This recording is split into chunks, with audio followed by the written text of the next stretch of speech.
DoodleBob, the classic SpongeBob character who appeared back in 2002, has finally returned in a modern episode of the show. How was the episode in terms of quality? Will it go down as one of the better episodes of the Renaissance era? Strap on your boatmobile belt and enjoy the ride of this review. Or just be reckless and not wear your seatbelt, that's cool too, I guess. In this episode, SpongeBob and Patrick become trapped in an alternate dimension where anything they draw comes to life. The beginning has a nice setup where Sandy is working on a machine that allows you to travel to a different dimension. This was pretty cool because SpongeBob doesn't typically dive into sci-fi stuff, but everything about this portal scene screamed sci-fi. After SpongeBob and Patrick walk into the portal, they appear in a dimension of full white where they can't escape. It was cool because they ran around the screen and tried to escape but couldn't, which is very similar to Squidward's journey into the past in SB129. Anyway, it is soon found out that anything drawn in this dimension comes to life, so Patrick eventually draws DoodleBob, which is really the part everyone's been waiting for.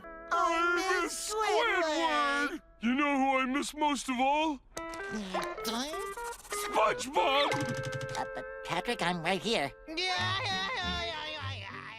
Most of the episode is a war between SpongeBob, Patrick, and DoodleBob, which is probably what you could expect since DoodleBob's that type of character who would probably want revenge. The different ways that the characters battled each other here was pretty creative. The fact that it took place on a completely white background could have been boring, but enough cool things were being drawn that the overall premise was still fun to watch. There were some pretty funny moments featuring DoodleBob, like when he stole Patrick and then buried SpongeBob alive in a grave. Things got dark pretty fast, but that was still pretty wacky. The fight scenes were nice, although very fast-paced, which some people may not like. One part about DoodleBob in particular that was kinda disappointing is that he didn't really have any new lines. It sounds like they just reused DoodleBob's lines from Frankendoodle, which isn't really much of an issue since he just says gibberish, but I don't know, it felt a bit lazy. This whole episode gave me some vibes from the older episode called Sandcastles in the Sand, where SpongeBob and Patrick battle each other by making custom objects through sand. This was definitely a much simpler version, but it was still a creative concept that was used well. However, the biggest weakness of Doodle Dimension is probably the length.